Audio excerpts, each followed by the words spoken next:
Hello and welcome to an all-new DC Cast, Explosion Network's hub for discussing all things DC Comics related. A place to talk about everything happening in Metropolis, Gotham, and beyond. I'm your host, Ash Shelby. Joining me today, Dylan Blight. By that he means Batman Beyond. With my mate Terry. I've never seen Batman Beyond. That is disgusting. Not a good thing to say on when I'm hosting a DC podcast, all right? Wow. Yeah. Something to do down the line. That is actually shocking to me. I really thought that would have been up I there. don't know. Yeah, just a lot of the cartoons weren't airing at the time. Well, I didn't see. Anyway, today we will be talking about the fourth Christopher Reeve Superman movie, Superman 4, Quest for Peace. But first, question without notice. How much money would you need to be paid to live in Gotham City? Are you getting these from Chat GPT or something? Like, what are we drawing the questions from? Top of my brain. Sick mind. What was it again? Yeah. How much money? What? Go again? How much would you have to get paid to live in Gotham City? Well, I mean, there's an interesting question because I feel like if I say a high enough amount, I can live in the top 1%. So I'm going to say. But they're the ones who are probably going to get attacked. I'm not going outside. You think I'm an idiot? Let's say in this economy, 50 million. Yeah. Yeah. Yeah. That seems fair. Yeah, it would have to be a high amount because who would want to live in Gotham City? Yeah. You know. All right, let's get into discussing this week's film. So, please be aware we'll be freely discussing anything and everything about plot themes and ending of the film. So, if you haven't watched it, come back later. With that said, let's jump into discussing Superman 4, The Quest for Peace. Directed by Sidney J. Furie. Screenplay by Lawrence Konner and Marc Rosenthal. Story by Christopher Reeve, Lawrence Konner, and Marc Rosenthal. Based on Superman by Jerry Siegel and Joe Shuster. Starring Christopher Reeve, Gene Hackman, Jackie Cooper, Marc McClure, John Cryer, Sam Wanamaker, Mariel Hemingway, and Margot Kidder.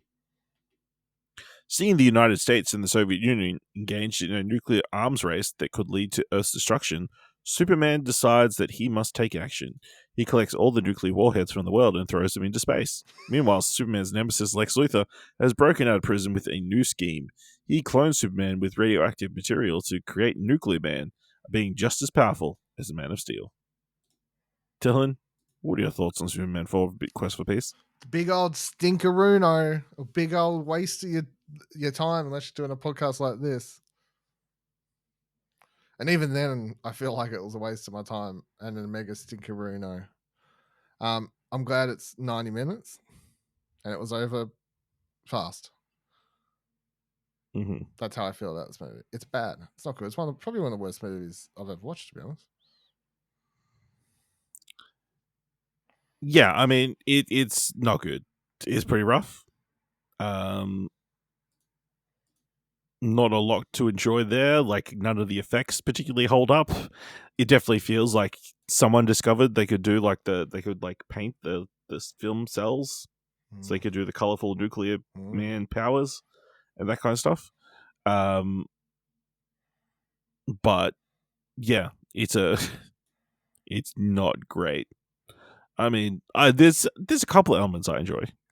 I enjoy the Lois Lacey Clark / Superman love quadrangle. No, except for the actual dinner scene. I like the concept of it. I don't like the execution. And I think it's interesting the idea of Superman enforcing getting rid of all nuclear power, all weapons, interfering with other countries' stuff, because that's an interesting concept that Zack Snyder will soon introduce in Batman v Superman, and will lead in to being stolen by James Gunn for the upcoming Superman film. Yeah. I was about to say, it seems like that's a matter that's going to be explored in the next Superman movie. You know, him just wanting to help people, but people feel like countries like kind of feeling like he's overstepping his bounds or whatever. So now the problem with Batman v Superman, a much better movie than this, is that the highly integral scenes of that film were left for the ultimate cut, which if you watch, you'll get a better understanding of,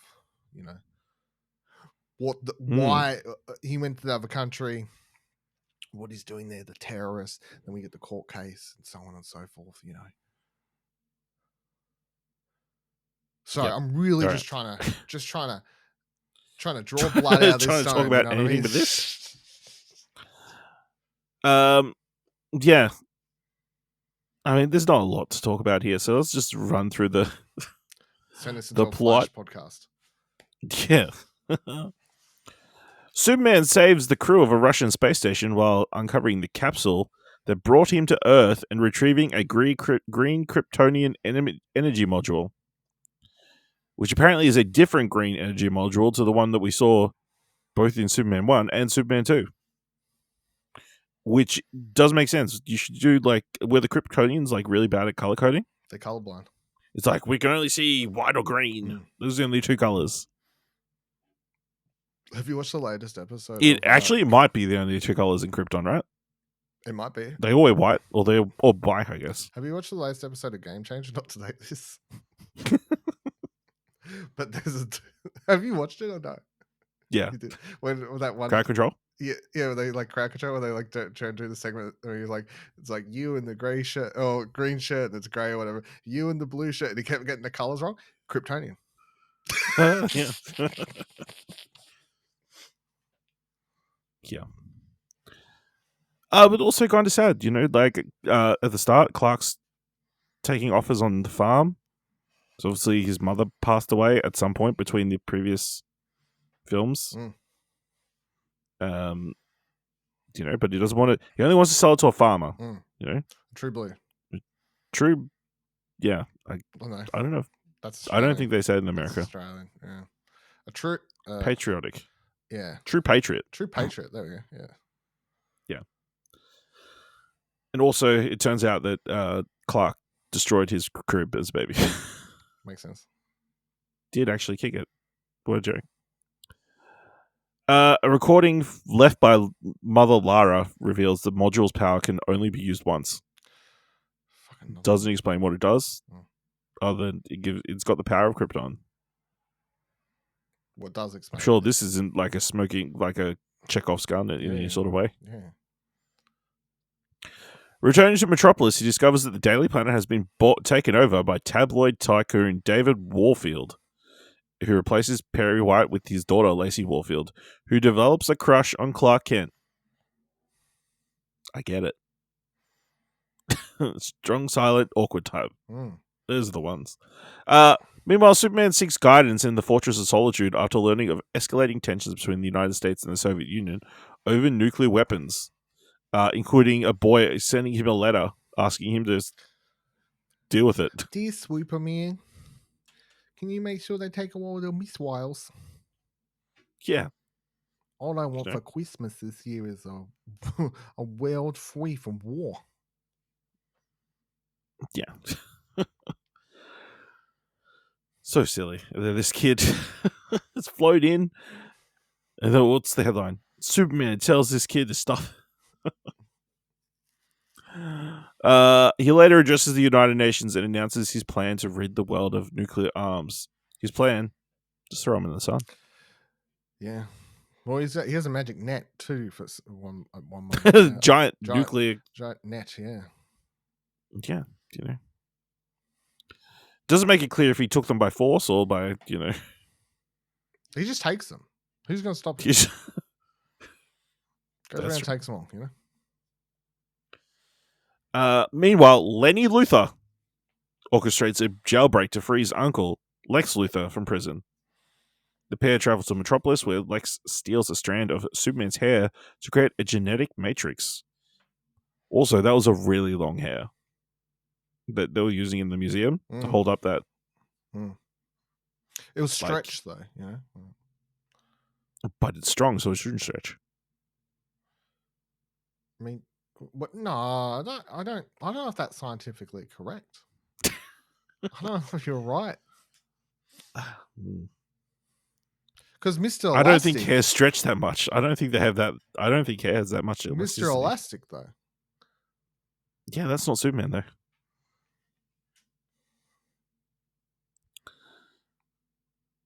The Elastic Man. Yeah. Partnering with black market arms dealers, Lex attaches the Matrix to a nuclear missile. When Superman intercepts the missile and hurls it into the sun, the resulting energy discharge creates Nuclear Man. Yeah, because he has the hair and a frozen chicken on it. Yeah. Because I don't actually know what that was. To me, I'm pretty sure it looked like a frozen chicken. He's like, I have frozen chicken and hair, strapped them to missile. Science says hair plus chicken equals man. I don't know. I feel like it was a piece of skin, like cut out of someone's belly or something like that. Fucking I don't. It was not pleasant to look at, though. No. Yeah. Nuclear Man returns to Earth, aligning with Lex, who reveals that Nuclear Man becomes inactive without sunlight. Yeah. A dumb concept. Yeah. But character that they decided to bring into the comic books. Yeah, to fix. For some reason, yeah. To do it better. That's how comic books work. Iterative. You know? What do we think of Lenny Luthor? I completely forgot that John Cryer was in this movie. With, of course, the irony that he would eventually go on to play Lex Luthor in Superman and Lois, the TV show. Does he? Yeah. I did not know that. I've never watched that show. You don't remember the crossover, Crisis on Infinite Earths? Yeah, I saw that, yeah. He was in that as Lex Luthor. Was he? Maybe I didn't see that. Yeah, he talks to... Maybe I didn't watch He talks to... Maybe I just watched...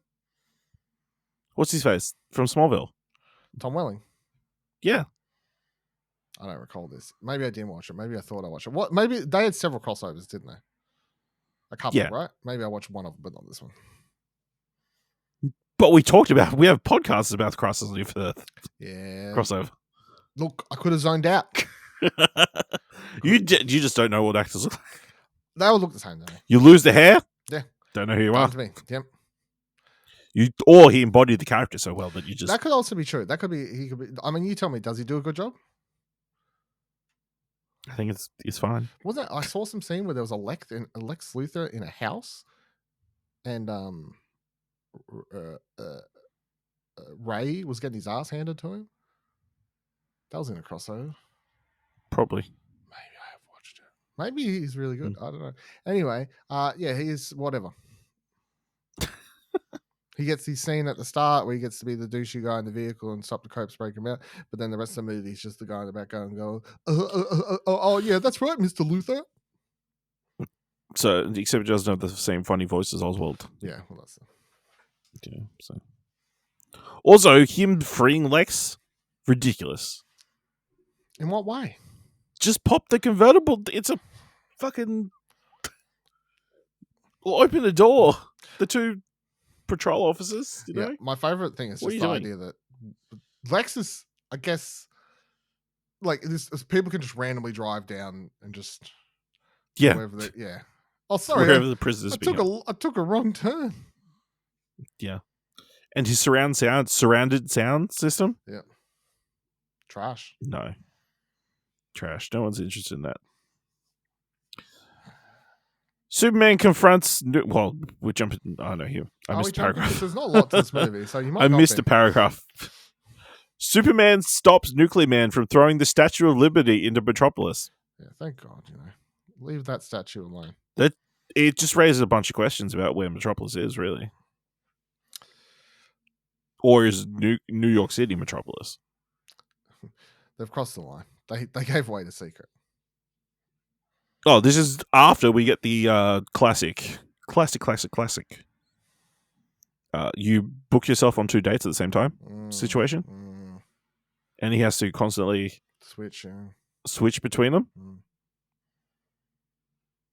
Classic. It's been done better elsewhere. Yeah. It's fun for a minute or two, but then you're like, oh, this just dragged on a little bit too long. And all he had to do was like, oh no, Superman needed to go something save somebody, and then Clark could just be there.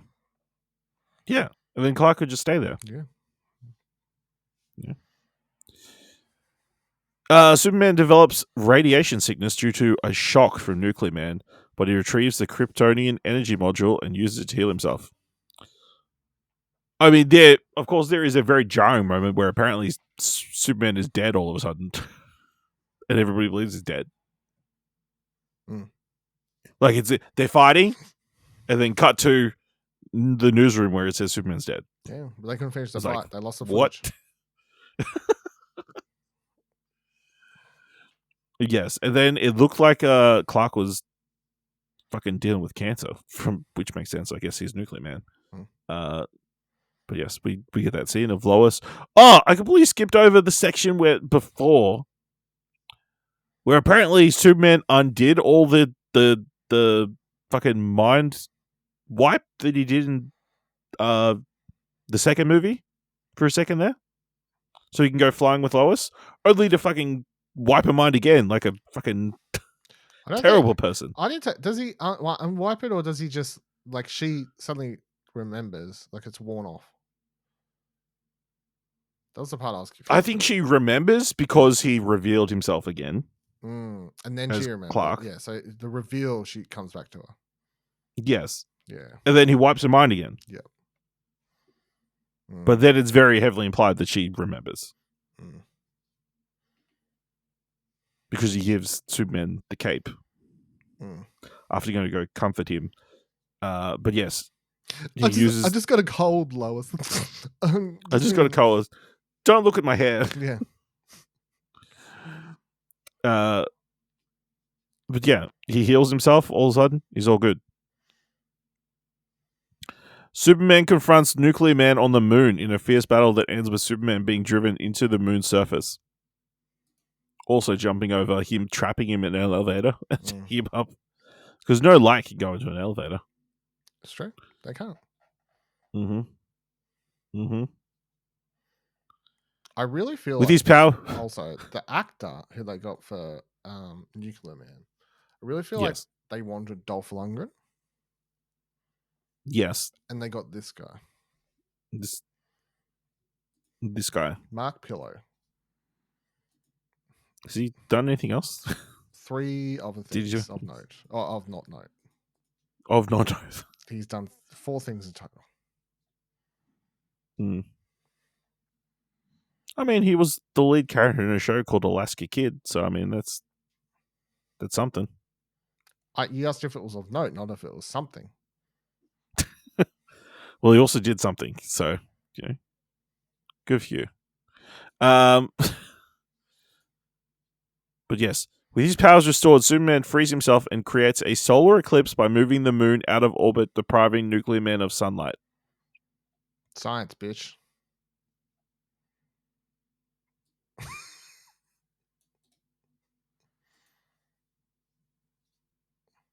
Nuclear Man kidnaps Lacey and takes her into outer space. But Superman rescues her and ultimately destroys Nuclear Man by trapping him in the core of the nuclear power plant. He knocks him down, but then it's daytime when he knocks him down into the nuclear power plant. So he would have had sunlight on him again and he would have been all powered up.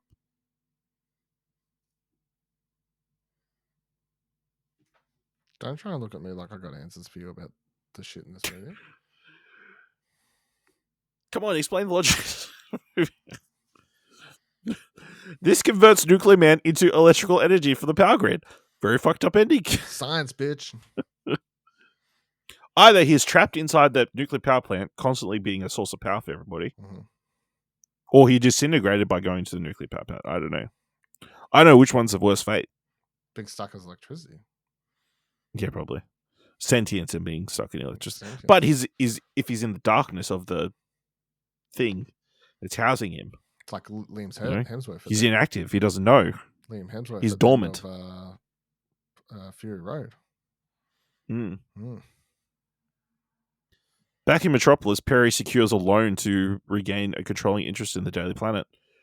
reducing Warfield to a minority shareholder, ensuring the paper's independence. Mm-hmm. I don't know if singular papers have shareholders. Generally, they're part of a bigger company, but whatever. Superman apprehends the Luthers, placing Lenny in Boys Town and returning Lex to prison. In a closing speech, Superman acknowledges that world peace cannot be achieved overnight, but remains committed to guiding humanity towards that goal. Also, apparently, Superman believes there's other aliens out there. Well, there's... I guess you would know. Also, he knows a lot of languages. Been studying. Yeah, they fight all over the world. He's in Italy for a while there. Mm.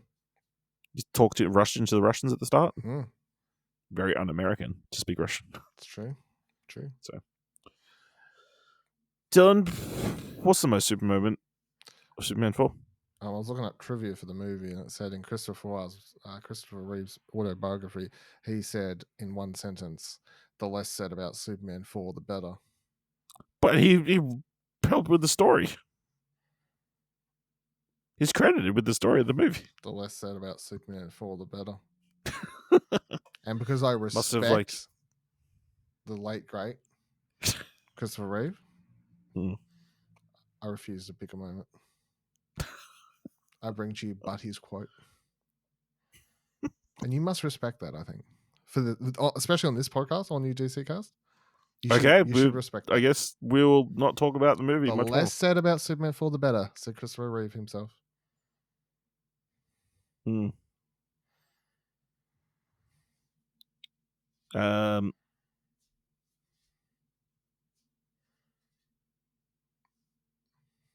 Amen.